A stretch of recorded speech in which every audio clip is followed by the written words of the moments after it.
السلام علی سید الانبیاء والمرسلین قال اللہ تعالی و تبارک فی القرآن المجید والفرقان الحمید بسم اللہ الرحمن الرحیم وبالآخرۃ ھم یوقنون صدق اللہ مولانا العظیم و صدق رسولہ النبی الکریم الرؤوف الرحیم اللہم نور قلوبنا بالقرآن وزین اخلاقنا بالقرآن وادخلنا الجنۃ بالقرآن ونجنا من النار بالقرآن قال اللہ تعالی و تبارک فی شان حبیبہ مخبرا وآمرا ان اللہ وملائکتہ یصلون علی النبی یا ایھا الذین آمنوا صلوا علیہ وسلموا تسلیما الصلاۃ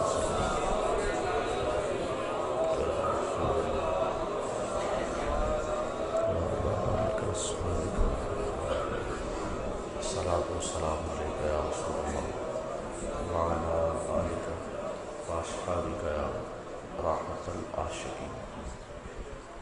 تمام حمد و ثنا، تعریف و توصیف اللہ جل مجدہ الکریم کی ذات پاک کے لیے، جو خالق کائنات بھی ہے اور مالک شخصیات بھی۔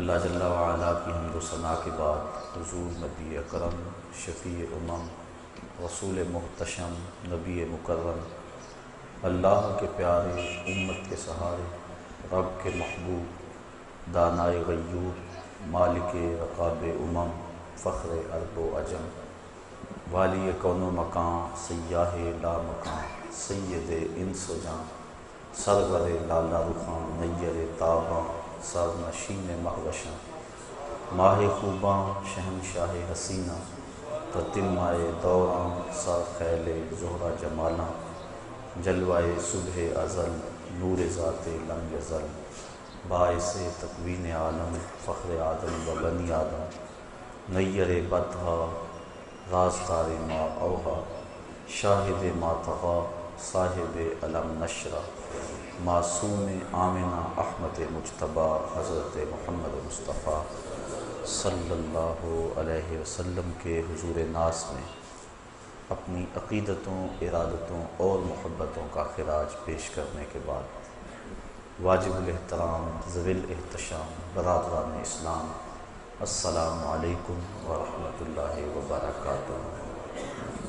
پچھلے درس قرآن میں متقین کی صفات بیان کرتے ہوئے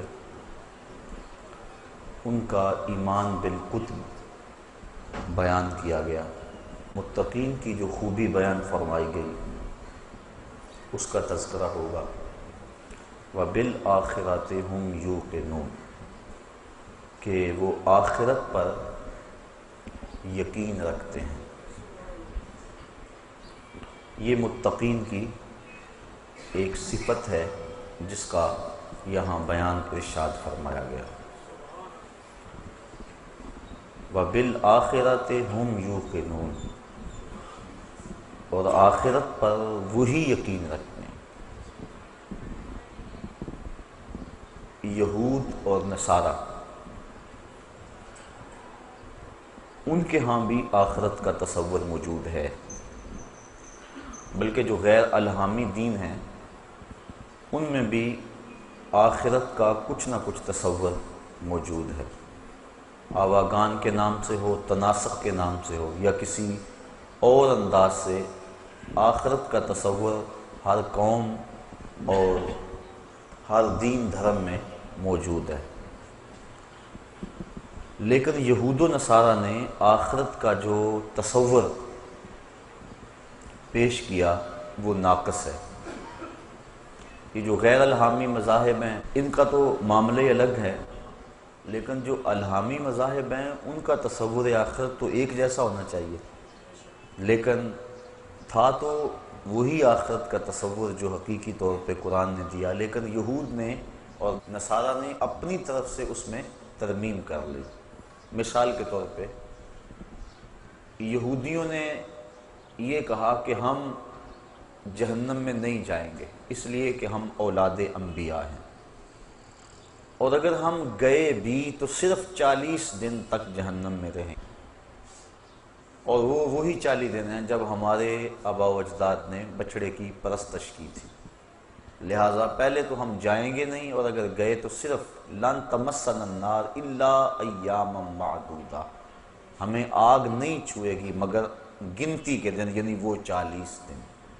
پرستش اور پوجا تو ان کے آباء و اجداد نے کی، تو ان کو یہ سزا کاہے کی؟ ایک بات، اور دوسری بات یہ جو جرم کریں گے، یہ جو خطائیں اور غلطیاں کریں گے، اس کی انہیں سزا نہیں ہوگی۔ وہ کیوں؟ جو کیا ہے اس کی سزا نہیں ہوگی، اور جو نہیں کیا اس کی سزا ہوگی۔ تو عجیب قسم کا دین اور عجیب قسم کا عقیدہ انہوں نے اپنی خواہشات سے گھڑ لیا۔ عیسائیوں نے عقیدہ کفارہ گھڑا۔ عیسائی کہتے ہیں کہ حضرت عیسیٰ علیہ السلام کو بغیر کسی جرم کے سولی چڑھایا گیا۔ ہمارا عقیدہ یہ ہے حضرت عیسیٰ علیہ السلام کو نہ قتل کیا گیا اور نہ ان کو سولی چڑھایا گیا، بلکہ سلامتی کے ساتھ آسمان کی طرف اٹھا لیا گیا۔ قرآن مجید نے اسی چیز کو وضاحت کے ساتھ بیان فرما دیا۔ عیسائی کہتے ہیں ان کو سولی چڑھایا گیا، ان کو پھانسی دی گئی، صلیب پہ لٹکا دیا گیا۔ تو چونکہ ان کا قصور کوئی نہیں تھا، انہوں نے جرم کوئی نہیں کیا تھا کہ جس کی سزا میں ان کے ساتھ یہ سلوک کیا جاتا، تو قیامت تک جتنے بھی آنے والے عیسائی ہیں، اب وہ حضرت عیسیٰ علیہ السلام کے بغیر کسی گناہ کے سولی پر چڑھ جانے کی وجہ سے وہ نجات پائیں گے، اور ہمارے نبی ہمارے حصے کی سزا بھگت چکے ہیں۔ جو نہیں کیا ناکردہ کی سزا پانے کے ساتھ ان کی امت کو یہ فائدہ پہنچا کہ اب قیامت تک عیسائی جو مرضی کرتے رہیں انہیں کچھ نہیں ہوگا، ان کا نبی ان کی سزا بھگت چکا ہے۔ یہ ہے ان کا عقیدہ کفارہ، جس نے گناہ میں ان کو دلیر کر دیا، جو مرضی کرتے پھرو تمہیں کچھ نہیں ہوگا۔ یہودیوں نے کہا کہ ہم نہیں جائیں گے، جہنم میں جائیں گے نہیں، اور اگر گئے بھی تو چند دن جائیں گے۔ اللہ تعالیٰ نے تردید فرمائی قرآن مجید کے اندر، ارشاد فرمایا کہ اگر تمہیں اس بات کا یقین ہے تو پھر مرنے کی آرزو کرو، اور ساتھ ہی فرمایا وَلَن يَتَمَنَّوْهُ أَبَدًا، یہ کبھی بھی مرنے کی آرزو نہیں کر سکتے۔ کیوں نہیں کر سکتے؟ کہ انہوں نے جو آگے بھیجا ہے انہیں پتا ہے کہ ہم نے کیا کرتوتیں کی ہوئی ہیں۔ تو یہ اپنے نفس کو تسلی دینے کے لیے، خود فریبی کے لیے انہوں نے عقیدہ گھڑ لیا کہ ہم چونکہ اولاد انبیاء ہیں لہذا میں کچھ نہیں ہوگا، اور انہوں نے عقیدہ کفارہ گھڑ لیا۔ لہذا ان کا عقیدہ آخرت کا ناقص ہے، اور ان کا عقیدہ یہود کا وہ بھی آخرت کا ناقص ہے۔ اسلام نے جو عقیدہ دیا وہ صحیح ستھرا اور پاکیزہ عقیدہ دیا کہ جو تم کر رہے ہو لکھا جا رہا ہے، اللہ کے علم میں ہے، کرامن کاتبین الگ لکھ رہے ہیں، تمہارے اعضاء الگ گواہی دیں گے، اور ایک ایک چیز تمہارے سامنے اس دن آ جائے گی۔ بلکہ بندہ جب اپنی معمولی سے معمولی خطا کو بھی دیکھے گا لکھا ہوا تو کہے گا ما لہذا الکتاب لا یغادر صغیرۃ ولا کبیرۃ الا احصاها، ہاں اس کتاب کو کیا ہو گیا، اس نے چھوٹی بڑی کوئی بات نہیں چھوڑی، سب کچھ لکھ دیا۔ تو ایک ایک چیز لکھی جا رہی ہے، قیامت کے دن ہر شے تشت بام ہو جائے گی۔ یوم تبلی السرائر فما لہ من قوۃ ولا ناصر، اس دن سارے راز کھول دیے جائیں گے، ہر شے سامنے آ جائے گی۔ تو اللہ تعالیٰ اگر چاہے گا تو اپنے کرم سے کسی کو معاف کر دے گا، لیکن اگر وہ سزا دینا چاہے تو کوئی شخص دم نہیں مار سکتا۔ اس لیے اس دنیا کے اوپر انسان سے گناہ سرزد ہو جائیں تو وہ توبہ کرے، توبہ سے گناہ ختم ہو جاتے ہیں، مٹ جاتے ہیں، بلکہ گناہ نیکیوں میں بدل جاتے ہیں۔ اور اگر وہ توبہ کے بغیر اس دنیا سے چلا گیا، اس کے نامہ اعمال کے اندر وہ گناہ موجود رہے، تو پھر اس کو اس کی سزا بھگتنا ہوگی۔ اللہ اپنی مرضی سے چاہے تو درگزر فرما لے۔ جو حقوق العباد ہیں، بندوں کے جو حق ہیں، وہ قیامت کے دن بھی معاف نہیں ہوں گے، انہیں اللہ تعالیٰ جل شانہ صاحبان حق کے سپرد کرے گا۔ اور اگر کسی نے کسی کے 2 پیسے بھی دبا لیے ہوئے ظلماً، تو 700 با جماعت نماز اس کے بدلے میں لے لی جائے گی۔ تو ہم دیکھیں کہ ہم کیا کر رہے ہیں اور کس جگہ پہ کھڑے ہیں اور اپنا کیا دھرا کیسے برباد کر رہے ہیں۔ تو عقیدہ آخرت جو اسلام نے دیا ہے اس سے بچنے کی امید بھی ہے، پکڑے جانے کا اندیشہ بھی ہے، لہٰذا بندہ اپنا احتساب رکھے اور قدم پھونک پھونک کے رکھے اور اپنے معاملات کو صاف رکھے۔ ہمارے بنیادی عقائد جو ہیں وہ 3 ہیں: عقیدہ توحید، عقیدہ رسالت اور عقیدہ آخرت۔ عقیدہ توحید اللہ تعالیٰ جل شانہ کو واحد احد صمد بے نیاز یکتا ذات میں صفات میں ماننا۔ عقیدہ رسالت کا اقرار اور اللہ تعالیٰ کی طرف سے جو خلق خدا کی رہنمائی کا نظام ہے اس کو تسلیم کرنا۔ تیسرا عقیدہ آخرت، جس کی وضاحت آپ کے سامنے پیش کی گئی۔ یہ جو کفار مکہ تھے یہ توحید کا انکار نہیں کرتے تھے، بتوں کو شامل کرتے تھے ساتھ، یعنی وجود باری کا انکار نہیں کرتے تھے، اللہ تعالیٰ کے وجود کا ایمان رکھتے تھے لیکن بتوں کو بھی ساتھ شریک مانتے تھے، لہٰذا ان کے عقیدے میں خرابی آئی۔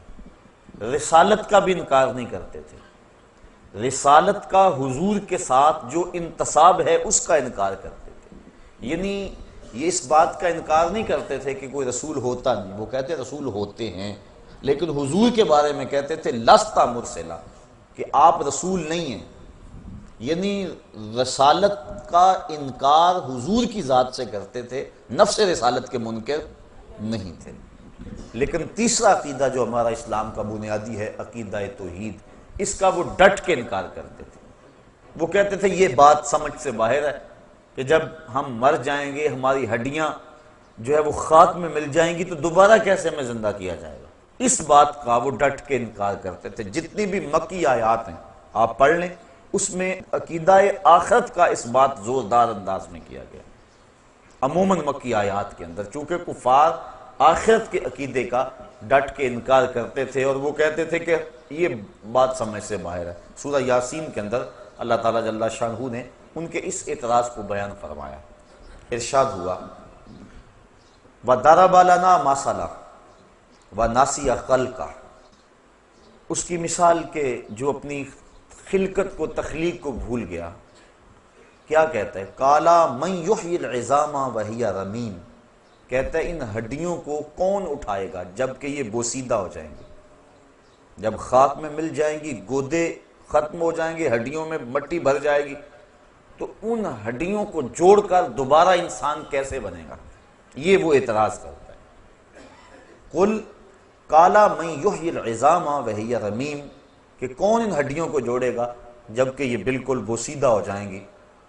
قل، اے حبیب آپ فرما دیجئے، یحییھا الذی انشأھا اول مرہ، ان ہڈیوں کو وہی جوڑے گا جب ہڈیاں بھی نہیں تھی جس نے انسان پیدا کر لیا۔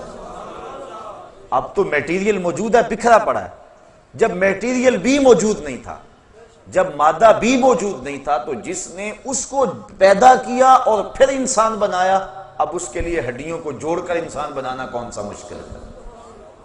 تو دو لفظی دو ٹوک اور بڑا خوبصورت جواب دیا۔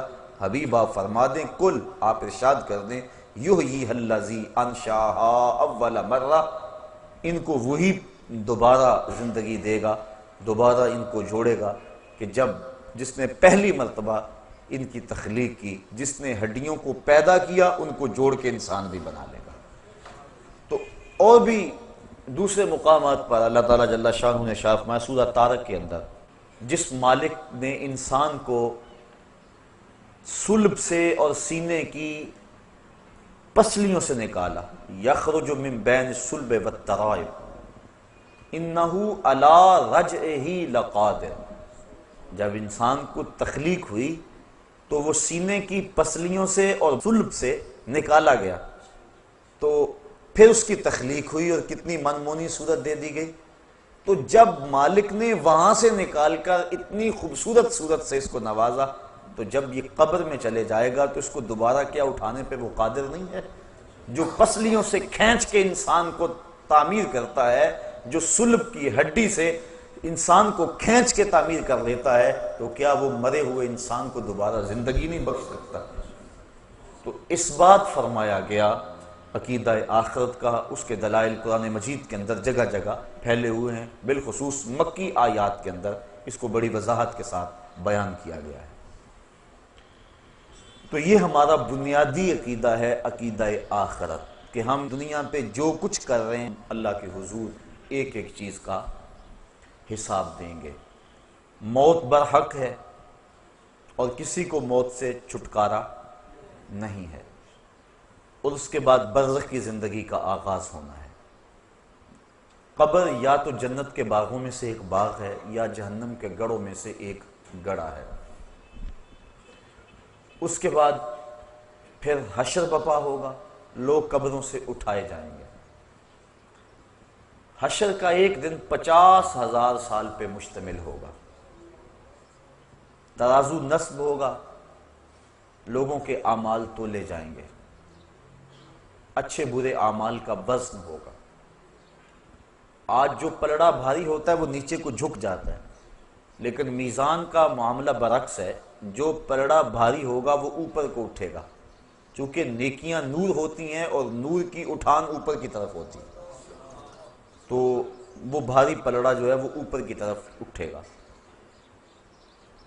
اس کے بعد پھر پل صراط سے گزرنا ہوگا، اور وہ بال سے باریک ہے، تلوار سے تیز ہے، اور جہنم کی پشت کے اوپر نصب ہے۔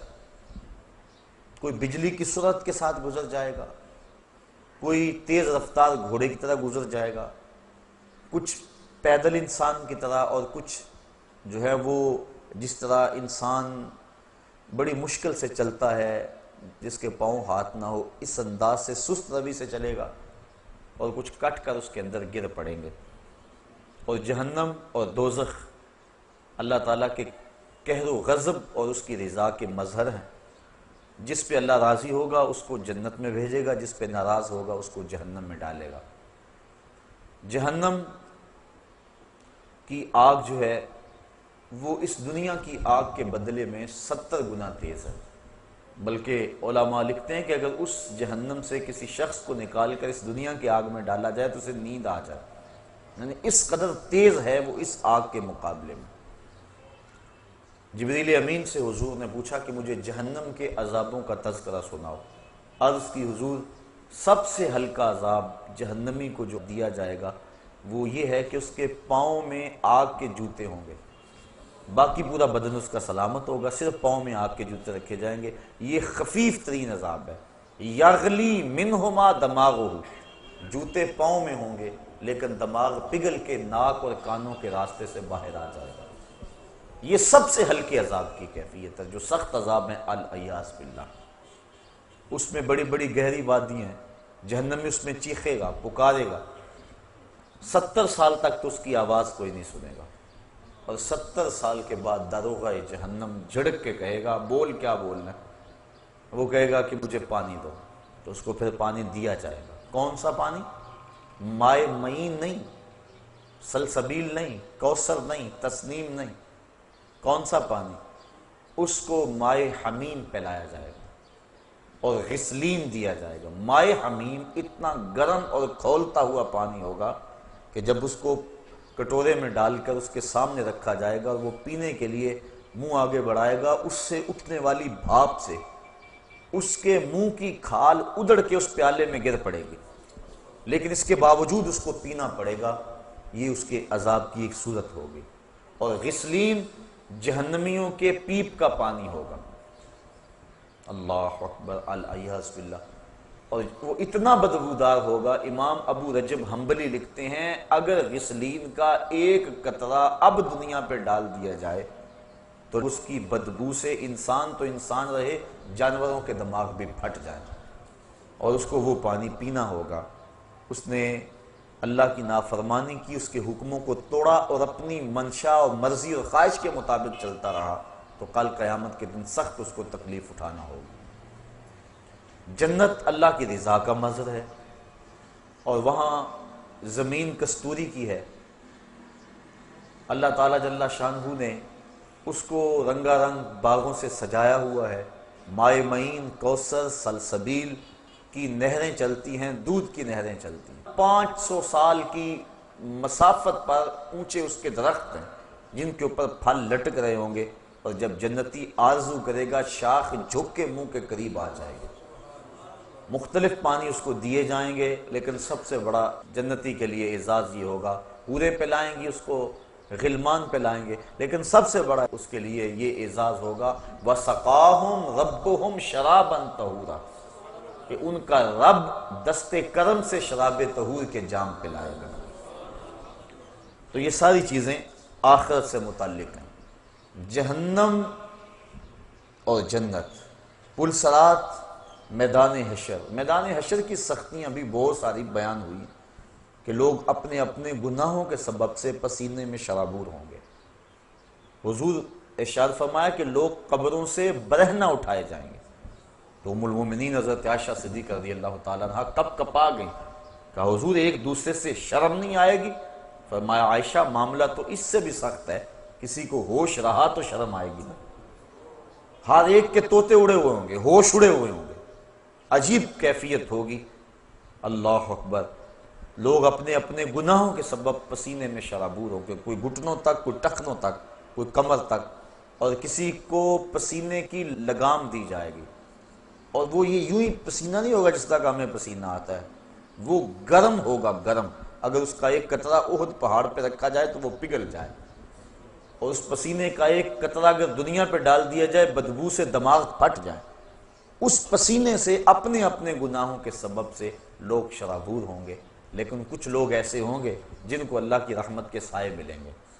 وہ بخاری شریف کی روایت، حضور نے ارشاد فرمایا سبعۃ یظلھم اللہ تعالی فی ظلہ یوم لا ظل الا ظلہ، امام عادل وشاب نشأ فی عبادت اللہ۔ 7 اشخاص ایسے ہیں کہ قیامت کے دن جب کوئی سایہ نہیں ہوگا اللہ انہیں اپنی رحمت کے سائے میں رکھے گا۔ وہ 7 اشخاص کون ہیں؟ امام عادل، عادل حکمران۔ دوسرا وشاب نشأ فی عبادت اللہ، وہ جوان جس کی جوانی اللہ کی عبادت میں گزری۔ آج ہم سمجھتے یہ جوانی ہے، اس کو منشا اور مرضی کے مطابق گزارنا چاہیے۔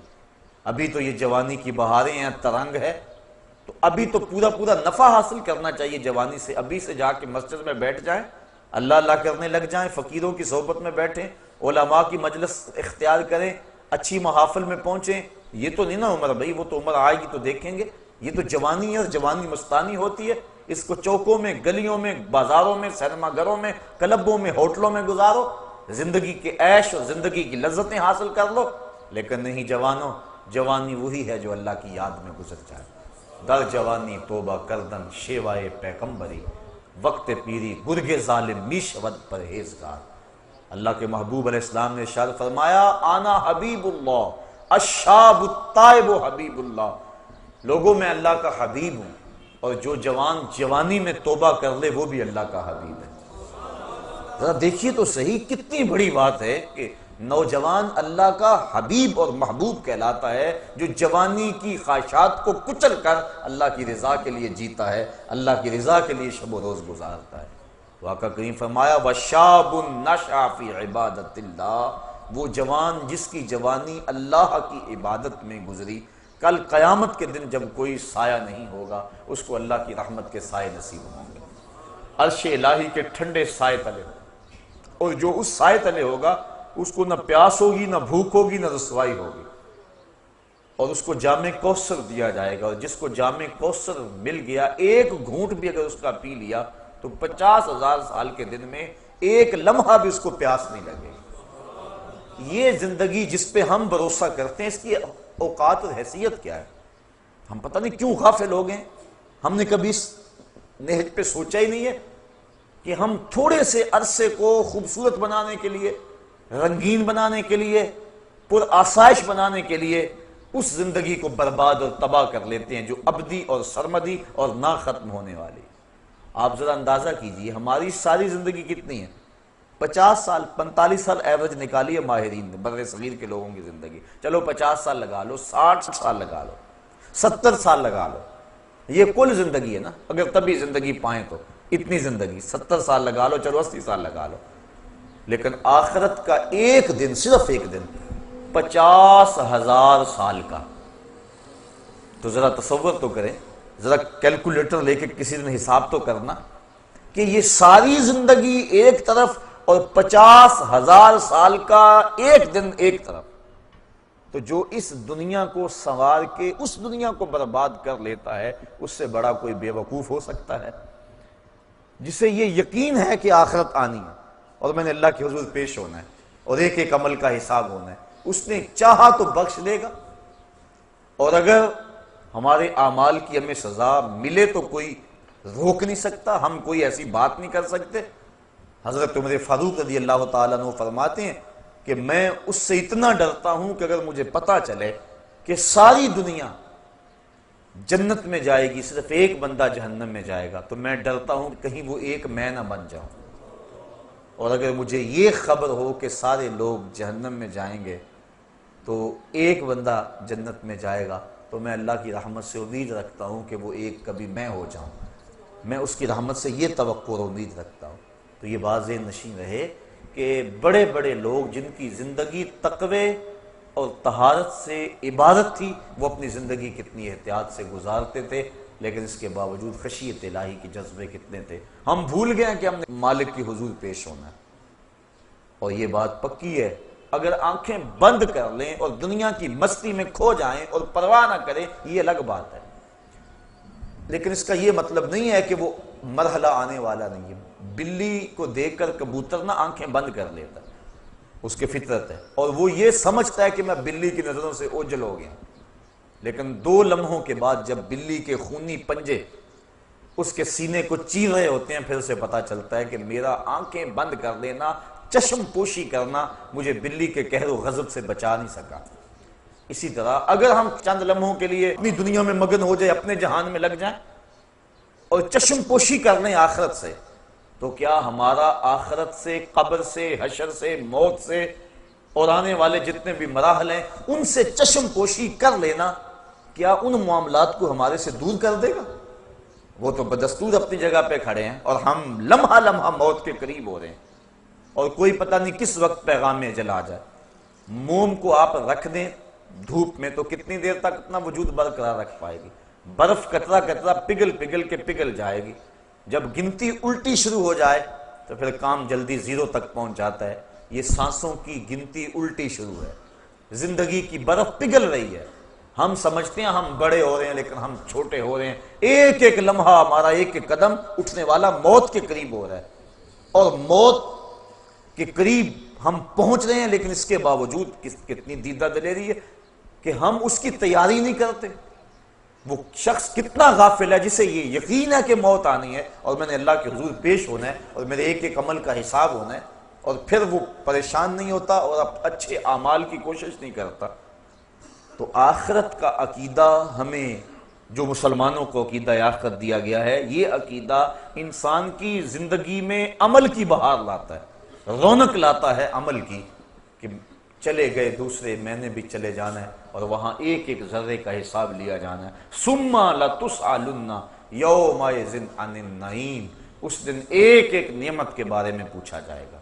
آج مجھے بھی موقع ہے، آج آپ کو بھی موقع ہے، آج زندگی کی ڈوری لٹکی ہوئی ہے، سانس چل رہی ہے، آج اگر توبہ کریں تو توبہ کا دروازہ کھلا ہوا ہے، آج اگر ہاتھ پھیلائیں تو مالک قریب ہو کے بندوں کی سن رہا ہے۔ ابھی مغرب سے سورج طلوع نہیں ہوا، ابھی باب توبہ واہ ہے، کھلا ہوا ہے، ہماری زندگی، صحت، سب کچھ موجود ہے۔ اب اگر ہم اس کے حضور توبہ کے آنسوؤں سے اپنے گناہوں کے دفتر میں لکھی ہوئی بدیوں کو مٹانے کی کوشش کریں تو وہ مٹ سکتی ہیں، بلکہ وہ نیکیوں میں بدل سکتی ہیں، چونکہ اللہ تعالیٰ نے قرآن مجید میں فرمایا ہم ان کے گناہوں کو نیکیوں میں تبدیل کر دیتے ہیں جو سچی توبہ کرتے ہیں۔ التائب من الذنب کمن لا ذنب لہ، گناہوں سے توبہ کرنے والا ایسا ہے جس طرح اس نے کوئی گناہ کیا ہوا ہی نہیں ہے۔ سارے گناہ اس کے مٹ جاتے ہیں، وہ ایسے پاک ہو جاتا ہے جس طرح ماں کے پیٹ سے اس نے جنم لیا ہو۔ یہ کتنی کرم نوازی، اگر ایسا موقع بھی نہ دیا جاتا، جو کر لیتے اس کی سزا ہو کے ہی رہنی ہے، پھر تو پھنس گئے تھے، مسئلہ بن گیا تھا۔ لیکن یہاں ہے تم نے جتنے مرضی گناہ کیے ہیں، آؤ مالک کی چوکھٹ پہ آ جاؤ، ندامت کا اظہار کرو، شرمسار ہو جاؤ اور ہاتھ پھیلا کے کہو مالک ہم سے غلطی ہوگی، ہم تجھے بھولے رہے، دنیا کی بھول بھلائیوں میں پھنسے رہے، ہمیں پتہ ہی نہیں کھتے تیرے حضور ہم نے پیش ہونا ہے، اور اس کا اذعان و یقین تو تھا، لیکن شیطان نے ایسی غفلت طاری کر دی کہ ہم سے کتنی خطائیں سازد ہوگی۔ اب دیکھ تیرے بندے پلٹ کے بالآخر تیری چوکھٹ پہ آ گیا نا، مالک تو کریم ہے، ہمیں معاف کر دے۔ اللہ تعالیٰ فرشتوں کو کہتا ہے میرے فرشتوں دیکھو یہ میرا بندہ بالآخر میرے در پہ آیا ہے نا، تم گواہ ہو جاؤ میں نے اپنے اس بندے کی مغفرت فرما دی۔ آقا کریم صلی اللہ علیہ وسلم نے ارشاد فرمایا جب کوئی بندہ جنگل میں جا رہا ہو تو جنگل کے اندر اس کا اونٹ گم ہو جائے، جس کے اوپر اس کے کھانے کا سامان بھی تھا اور اس کے پینے کا پانی بھی تھا، اور وہ سو گیا، اونٹ گم ہو گیا۔ اب وہ اٹھا دائیں بائیں دیکھا، اونٹ نہیں مل رہا، صحرا ہے، اب اس کا کھانا بھی وہی، پانی بھی وہی اسی اونٹ پہ۔ اب وہ موت کا انتظار کرنے لگا تھک ہار کے، اور اچانک اس کی آنکھ لگ گئی۔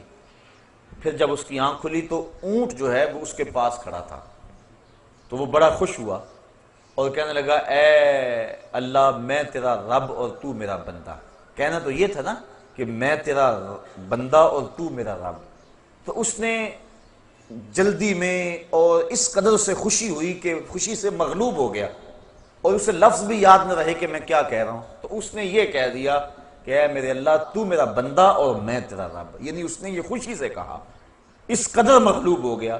تو فرمایا کہ صحابہ اس بندے کو جب اونٹ مل گیا اور اس نے مغلوب ہو کے یہ بات کہی، بتاؤ اس کو اونٹ ملنے سے کتنی خوشی ہوئی؟ کہا کہ حضور بہت زیادہ۔ فرمایا جس قدر اونٹ ملنے سے اس کو خوشی ہوئی، جب بندہ توبہ کرتا ہے اللہ اس سے بھی زیادہ خوش ہوتا ہے۔ تو ذرا دیکھو تو صحیح، بلا جس نے جرم کیا ہوا ہو، جو بھاگا ہوا ہو، جب پلٹ کے آئے تو کیا حالت ہوتی؟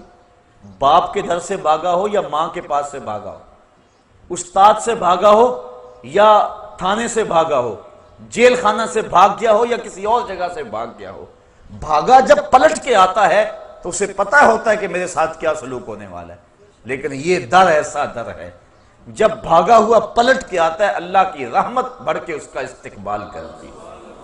میرے بندے تو واپس آ گیا ہے، تو اللہ تعالیٰ جل شانہ کی رحمتیں بڑھ کر اپنے اس بندے کا استقبال کرتی ہیں۔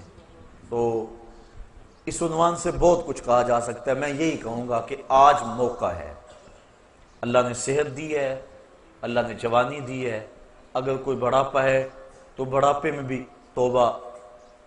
اب تو وہ کیا کہتے ہیں، سورج غروب ہونے کے قریب ہے، دیگر تے دن گیا محمد اوڑک نو ڈب جانا۔ ویسے تو پتہ بچے بوڑھے جوان کا بھی نہیں ہے۔ حضرت امام غزالی فرماتے ہیں معاشرے میں ذرا نظر دوڑا کے دیکھو، بچے زیادہ نظر آتے ہیں یا بوڑھے یا جوان؟ کہا تمہیں بچے زیادہ نظر آئیں گے۔ کہا اس کا مطلب یہ ہے کہ لوگ جوان کم ہوتے ہیں، زیادہ بچپن میں مر جاتے ہیں۔ تمہیں پھر دیکھو جوان زیادہ ہیں یا بوڑھے زیادہ ہیں؟ کہا بوڑھے کم نظر آئیں گے، جوان زیادہ نظر آئیں گے۔ کہا اس کا مطلب یہ ہے کہ لوگ بڑھاپے تک کم پہنچتے ہیں، زیادہ لوگ جوانی میں موت کے منہ میں چلے جاتے ہیں۔ اور اگر کسی کو اللہ نے یہ مہلت دے دی کہ وہ بوڑھا ہو گیا تو پھر اس کو اب بڑھاپے میں بھی اپنے رب سے دور نہیں رہنا چاہیے، اور جوان کو جوانی کے لمحوں کو غنیمت سمجھنا چاہیے اور اپنے رب کے حضور رجوع لانا چاہیے، پچھلے گناہوں سے توبہ کرنا چاہیے، آخرت کا عقیدہ مضبوط سے مضبوط تر ہو اور اسے یقین ہو کہ میں نے اللہ کے حضور پیش ہونا ہے، اور یہ عقیدہ اور یہ اذعان و یقین اس کو آخرت کی سختیوں سے بچا سکتا ہے، اس کی زندگی میں انقلاب لا سکتا ہے۔ میں اور آپ تیزی کے ساتھ موت کی طرف بڑھ رہے ہیں۔ پوچھا گیا نا زندگی اور موت کے بارے میں کیا خیال ہے؟ عرض کی فجر کی نماز پڑھی ہے، پتہ نہیں ظہر پڑھیں گے یا کہ نہیں۔ کہا اتنی لمبی امیدیں لگائے بیٹھے ہو، کہا ظہر پڑھی ہے، پتہ نہیں عصر پڑھیں گے یا کہ نہیں۔ کہا طول عمل کی بات کہی، کہا عصر پڑھی ہے، پتہ نہیں مغرب پڑھ سکیں گے یا کہ نہیں۔ ایک نے بولا ایک رکعت پڑھی ہے، پتہ نہیں دوسری رکعتیں بھی پڑھیں گے کہ نہیں۔ فرمایا یہ سب کچھ تم کہتے ہو، میں تو یوں کہتا ہوں ایک طرف سلام پھیرا ہے، پتہ نہیں دوسری طرف سلام بھی پھیر سکیں گے یا کہ نہیں۔ اور آپ دیکھتے ہیں کہ اچانک ایک بندہ موت کے منہ میں چلا جاتا ہے، ہم سمجھتے یار یہی تو بھی تھا تھوڑی دیر قبل، لیکن اچانک موت دبوچ لیتی ہے۔ تو قبل اس سے کہ وہ وقت آن پہنچے اور کوئی حجت باقی نہ رہے، مجھے اور آپ کو اپنے اعمال کی اصلاح کر لینی چاہیے۔ اللہ تعالیٰ نے موقع دیا، بار بار توبہ کا موقع دیا، اور اس انداز سے پچھلی امتوں کو سہولت نہیں تھی جس انداز سے امت مصطفیٰ کو عطا کی گئی۔ اور پھر دوسری بات یہ ہے کہ تھوڑا بھی عمل کرو گے، اس امت کو یہ اعزاز بخشا گیا ہے، تھوڑے عمل پہ بڑا اجر و ثواب رکھا گیا۔ آقا کریم فرمایا ایک بندہ فجر سے ظہر تک کام کرتا ہے، اس کو 1 درہم ملتا ہے۔ ایک ظہر سے عصر تک کام کرتا ہے، وقت تھوڑا، اس کو آدھا درہم ملنا چاہیے لیکن اس کو بھی 1 درہم ملتا ہے۔ اور ایک بندہ عصر سے مغرب تک کے وقت میں کام کرتا ہے، اس کا وقت اس سے بھی تھوڑا لیکن اس کو 2 درہم ملتے ہیں۔ فرمایا پہلی مثال یہود کی ہے، دوسری مثال نصارہ کی ہے، اور تیسری مثال میری امت کی ہے۔ تو کیسی لوٹ سے لگی ہوئی ہے، اور ہم کتنے محروم ہیں۔ ہم ان چیزوں کے پیچھے بھاگ رہے ہیں جو ہمارے لیے پیدا کی گئی تھی، جو ہماری خدمت کے لیے پیدا کی گئی تھی، اور جن کی تخلیق کا مقصد ہماری ضرورت کی کفالت کرنا تھا، اور ہم ان کے پیچھے بھاگ رہے ہیں۔ بچہ جب شکم مادر میں 120 دن کا ہوتا ہے، فرشتہ آ کے اس کا رزق لکھ جاتا ہے، تو جو لکھا گیا اس سے زائد 1 پیسہ بھی نہیں ملے گا، اور جب لکھا گیا اس سے قبل نہیں ملے گا۔ تو ہمارا یہ کام نہیں تھا جو ہم کر رہے ہیں، ہمارا کام تھا اپنے رب کو راضی کرتے اور اس آخرت کے دن کے لیے تیاری کرتے۔ ویسے ڈر تو رہتا ہے ہر شخص کو موت کا، امام غزالی فرماتے ہیں وہ بھی 3 طرح کا ڈر ہے۔ کچھ لوگ اس لیے ڈرتے ہیں کہ اگر میں مر گیا تو میری زندگی کی لذتیں چھن جائیں گی، اب تو میرا وقار ہے، مسند ہے، عہدہ ہے، شان و شوکت ہے، زندگی کی لذتیں ہیں، دوست احباب کا ماحول ہے، خوش گپیاں ہیں، اگر میں مر گیا تو یہ سب کچھ جاتا رہے گا، اس وجہ سے وہ موت سے ڈرتا ہے۔ یہ ڈر انسان کی زندگی میں عیش و عشرت کو بڑھا دیتا ہے۔ بابر بعیش کوش کے عالم دوبارہ نیست، بابر عیش کر لو کہ زندگی بار بار نہیں ملے گی۔ یہ ڈر مذموم ڈر ہے۔ کچھ لوگ موت سے اس لیے ڈرتے ہیں کہ اگر میں مر گیا تو میرے بوڑھے ماں باپ کا کیا بنے گا، میں تو گھر کا واحد کفیل ہوں، اور میرے ماں باپ کو اگر میری وفات کی اچانک خبر پہنچ جائے، بڑھاپے میں اب وہ ہیں، انہوں نے پالا پوسا جوان کیا، اب میرے سے نفع حاصل کرنے کے دن ہیں ان کے، اگر میں مر گیا تو ان کے دل پہ کیا بیتے گی، میرے بچے یتیم ہو جائیں گے، در در کے دھکے ان کا مقدر ہوں گے، میری بیوی بیوہ ہو جائے گی۔ وہ اس خیال سے ڈرتا ہے، میرے دوست کس صدمے میں 2-4 ہوں گے، وہ اس خیال سے تڑپ جاتا ہے، اور موت کا خوف اس کے دل میں آنا شروع ہو جاتا ہے، اور وہ رونے لگ جاتا ہے یا پریشان ہو جاتا ہے۔ یہ ڈر بھی انسان کی زندگی میں لالچ کو، ہوس کو بڑھا دیتا ہے، اکٹھے کر لو تاکہ بعد والے پریشان نہ ہو، جو کچھ آج کل ہے ہو رہا ہے۔ تیسرا ڈر امام غزالی فرماتے ہیں ایک مومن کا ڈر ہے، اور وہ سوچتا ہے اگر میں اچانک اب مر جاؤں تو میرے پلے کون سا نیک عمل ہے جو لے کر اللہ کے حضور پیش ہو سکوں گا، میرے پلے کمائی کون سی ہے۔ ماضی کو دیکھوں تو گناہوں سے لتھڑا پڑا، اعمال کا دفتر دیکھوں تو خالی، تو کون سی شے ہے میرے پلے، کس منہ سے جاؤں گا اپنے رب کے ہاں۔ حضرت سری سختی ایک بزرگ ہیں، حضرت جنید بغدادی کے شیخ اور ماموں لگتے ہیں رشتے میں، فرماتے ہیں میں تو اس بات سے ڈرتا ہوں کہ اپنے رب کا سامنا کیسے کروں گا، اس نے مجھے کیا دیا اور میں نے کیا کیا اس کے لیے۔ اور حضرت اقبال، علامہ اقبال کہتے ہیں میں تو اس بات سے ڈرتا ہوں کہ میں رسول کریم کا سامنا کیسے کروں گا۔ اور اللہ کی بارگاہ میں عرض کرتے ہیں تو غنی از ہر دو عالم من فقیر، روز معاشر عذر ہائے من پذیر، گر تو می بینی حسابم ناگزیر، از نگاہ مصطفیٰ پنہا بگیر۔ اے اللہ میرا حساب نہ لینا، مجھے یوں ہی معاف کر دینا، اور اگر میرا حساب لینا ضروری ٹھہرا تو کم از کم حضور کے سامنے نہ لینا، مجھے حضور سے شرم آئے گی۔ تو دیکھیے یہ تھا خوف اور یہ تھی خشیت۔ تو یہ مقصد موت کا، یہ اس انداز سے ڈر کہ اگر میں اچانک مر جاؤں تو میرے پلے کون سا نیک عمل ہے۔ اور آج کل تو آپ دیکھ رہے ہیں کہ اچانک موتیں واقع ہو رہی ہیں، بندہ توبہ کو مؤخر کر دیتا ہے، وہ کہتا ہے کہ یار ابھی میری عمر نہیں ہے، انشاءاللہ کوئی کہتا ہے بس شادی میری ہو لے پھر اس کے بعد میں یہ کروں گا، کوئی کہتا ہے بس میں ریٹائرمنٹ لے لوں اس کے بعد میں نے حج کرنا ہے، پھر بچوں کی شادیاں کرنی ہیں، پھر میں ہوں گا مسجد ہوگی۔ یہ ایسے ایسے باتیں کر رہے جس طرح سب کچھ اس بندے کے قبضے میں ہو، کس نے یہ سب کچھ کرنا ہے، جبکہ یہ تو اپنی ایک سانس کا بھی مالک نہیں ہے۔ اسے تو ایک سانس کا نہیں پتا جو اندر گئی ہے وہ باہر آئے گی کہ نہیں، جو باہر ہے وہ اندر جائے گی کہ نہیں۔ جس بندے کا اتنا اختیار بھی نہیں ہے اپنی سانس پہ، وہ کہہ رہا ہے کہ بس جی آپ کی بات سمجھ آ گئی، انشاءاللہ میں ریٹائرمنٹ لے لوں، پھر میں بچوں کی شادیاں کر لوں، پھر میں حج پہ جانا ہے، پھر آ کے انشاءاللہ میں ہوں گا مسجد ہوگی اور سنگے درے محبوب ہوگا، پھر میں جو ہے انشاءاللہ دیکھنا کیسا میرا زندگی کا رنگ بدلتا ہے۔ یہ وہ شخص کہہ رہا ہے جس کے قبضے میں ایک سانس بھی نہیں ہے۔ ابھی میں جوان ہوں، بس تھوڑی عمر اور ہو جائے، بس آپ انتظار کر لیں۔ یہ وہ کہہ رہا ہے، یہ نفس اندر سے آوازیں دے رہا ہے، یہ شیطان اس کو ایسی باتیں سکھا اور پڑھا رہا ہے تاکہ وہ توبہ کو مؤخر کر لے، اور اچانک اگر موت آ جائے تو یہ بری موت مرے۔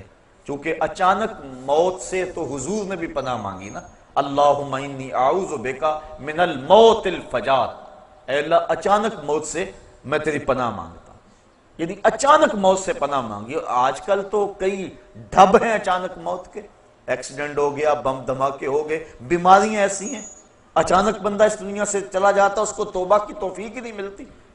تو انسان توبہ کو مستقبل پہ مؤخر کرے تو ایک تو اسے مستقبل کی خبر نہیں ہے، اور دوسرا اب وہ مؤخر کر رہا ہے جو حالت اس کے دل کی اب ہے، تو اس کے باوجود وہ مؤخر کر رہا ہے، تو جب 4 سال گزر جائیں گے دل اور سخت ہو جائے گا، تو کیا پھر اس کو ہو سکتا ہے خیال بھی نہ آئے کہ میں توبہ کر لوں؟ تو جو حالات اب ہیں وہ شاید اس وقت نہ ہو، تو توبہ میں تاخیر کرنا یہ بھی بہت بڑی معرومی ہوتی ہے۔ تو اگر اللہ تعالیٰ کسی کو توفیق دے دے، اپنا راستہ دے دے، تو وہ ایک لمحہ بھی تاخیر نہ کرے، وہ اللہ کے حضور اپنے گناہوں سے معافی مانگ لے۔ یہی بندے کے لیے اعزاز ہے، اور یہی بندے کی حقیقی سرخروئی ہے۔ عقیدہ آخرت ایک بڑا وسیع مفہوم ہے، اور اس کے عنوان سے بہت کچھ کہنے والا تھا، لیکن آج کی اس نشست میں اسی عنوان سے کچھ باتیں میں آپ کی گوش گزار اس امید سے کی ہیں شاید کہ کسی دل میں اتر جائے میری بات، اور میں اور آپ اپنی زندگی کے اندر تبدیلی لانے کی کوشش کریں، اچھے لوگوں کی سنگت اور صحبت میں بیٹھیں اور اپنے معمولات کو بہتر رکھیں۔ برے لوگوں کی صحبت سے بچنا بہت ہی ضروری ہے، کیونکہ اللہ کے محبوب علیہ السلام نے ارشاد فرمایا المرء علی دین خلیلہ فلینظر احدکم من یخالل، ہر شخص اپنے دوست کے دین پہ ہوتا ہے، جب وہ کسی سے دوستی لگانے لگے تو وہ دیکھے کہ وہ کس سے دوستی لگا رہا ہے۔ اس لیے ہم نے کسی سے تعلق جوڑتے ہوئے پہلے دیکھنا ہے کہ اس کے معمولات کیا ہیں۔ اگر کوئی غافل ہے تو پھر نمازی کو بھی وہ غافل کر دے گا، اور اگر کسی نماز پڑھنے والے سے دوستی ہے تو پھر ایک دن وہ اس کو کھینچ کے مسجد کی طرف لے جائے گا۔ اس لیے میں اور آپ اپنی دوستیاں، اپنے دائیں بائیں کے ماحول، اچھے لوگوں کی سنگت اور صحبت اختیار کیا کرو، اور اچھی چیزیں سننے کو ملیں تو اس کے لیے وقت نکالا کرو۔ اللہ مجھے آپ کو توفیق عمل عطا کر دے، اور میری دل کی اتھا گہرائیوں سے آپ اگر میرے دل کو دیکھ سکے تو میرے دل کے اس وقت جذبات کیا ہیں، میرے دل کی اتھا گہرائیوں سے آپ سب کے لیے، اس مجلس میں موجود نوجوانوں کے لیے بالخصوص بے پناہ محبتوں کے جذبات ہیں، اور میرے دل کی آرزویں اور تمنا یہ ہے مالک ان سب ساتھیوں کو اپنے عرش کا ٹھنڈا سایہ نصیب فرما دے، اور یہ تبھی ممکن ہے کہ ہم اپنی زندگی کو بدلیں۔ تو بات یہاں سے چلی تھی وَشَابٌ نَشَأَ فِي عِبَادَةِ اللَّهِ، وہ جوان جس نے جوانی اللہ کی عبادت میں گزاری۔ اور اگلا فرمایا وَرَجُلٌ قَلْبُهُ مُعَلَّقٌ بِالْمَسَاجِدِ، وہ آدمی جس کا دل مسجد کے ساتھ لگا رہتا ہے، اس کو ڈھونڈو تو مسجد میں ملے گا، تلاش کرو تو اللہ کے گھر میں ہوگا۔ لوگ تو کہتے ہیں فلاں مسیتڑ ہو گیا ہے، لیکن اس مسیتڑ کی قدر و قیمت کا کل قیامت کے دن خبر ہوگی، پتہ چلے گا۔ اور چوتھا شخص وَرَجُلٌ دَعَتْهُ امْرَأَةٌ ذَاتُ مَنْصَبٍ وَجَمَالٍ فَقَالَ إِنِّي أَخَافُ اللَّهَ، وہ مرد، وہ جوان جس کو کسی عورت نے دعوت گناہ دی، اور وہ عورت بھی معمولی نہیں تھی، ذات و منصب و جمال، حسن کی پیکر تھی اور صاحب منصب تھی، اس نے اس کو اپنی طرف لبھانا چاہا۔ اب اس نوجوان نے کیا اس کی پیشکش کو قبول کر لیا؟ قدموں میں بچھتے ہوئے حسن کو اس نے ٹھکراتے ہوئے کہا انی اخاف اللہ، تیری بات کیسے مانوں، مجھے خدا سے ڈر لگتا ہے، یہ کہہ کے اس نے حسن کی پیشکش کو ٹھکرا دیا۔ حضور فرماتے ہیں کل قیامت کے دن جب کوئی سایہ نہیں ہوگا، اس جوان کو اللہ اپنے عرش کا ٹھنڈا سایہ نصیب فرمائے گا۔ کام اس نے بہت بڑا کیا، بہت بڑی بات تھی جو اس نے کی، اور یقیناً اس کو اس کا صلہ کل قیامت کے دن عطا کیا جائے گا۔ وَرَجُلَانِ تَحَابَا فِي اللَّهِ اجْتَمَعَا عَلَيْهِ وَتَفَرَّقَا إِلَيْهِ، اور وہ دو آدمی جو اللہ کے لیے جیے، اللہ کے لیے ملے اور اللہ کے لیے الگ ہوئے۔ وَرَجُلٌ تَصَدَّقَ بِصَدَقَةٍ فَأَخْفَاهَا حَتَّى لَا تَعْلَمَ شِمَالُهُ مَا تُنْفِقُ يَمِينُهُ، اور وہ شخص جس نے خلوت میں کسی کو صدقہ دیا اور دائیں نے صدقہ کیا، بائیں کو خبر نہ ہوئی۔ اور ساتواں شخص وَرَجُلٌ ذَكَرَ اللَّهَ خَالِيًا فَفَاضَتْ عَيْنَاهُ، تنہائی میں بیٹھا تھا، اللہ اللہ جپ رہا تھا کہ اس کی آنکھ سے خوف خدا کی وجہ سے آنسو چھلک پڑے۔ فَفَاضَتْ عَيْنَاهُ، آنکھیں بہہ پڑی۔ پھر کیا ہوا؟ اللہ کے محبوب فرماتے ہیں کل قیامت کے دن اس نوجوان کو بھی، شخص کو بھی اللہ اپنے عرش کا ٹھنڈا سایہ عطا فرمائے۔ اللہ تعالیٰ مجھے قیامت کی حشر کی اس کڑکتی دھوپ میں اپنا سایہ رحمت عطا فرمائے، اور حضور کا دامان رحمت ہم سب کو نصیب ہو جائے۔ میری دعائیں، مجھے پتہ ہے میرے اندر کیا جذبات ہیں، اللہ کرے وہ جو جذبات ہیں میں اپنی زبان پہ اس کو نہیں لا سکا، اور نہ میری زبان میں اتنی سخت ہے کہ میں اندر کی کیفیت کو، اس درد کو، اور آپ لوگوں کے لیے جو محبت کی کیفیات ہیں اس کو زبان کی نوک پہ لے آؤں۔ بس جو جذبات ہیں اللہ وہ قبول کر لے، اور آج کی اس نشست کے اندر کوئی بھی خالی نہ رہے۔ اللہ مجھے اور آپ سب کو سچی اور حقیقی توبہ عطا فرما دے۔ وآخر دعوانا ان الحمد للہ رب العالمین۔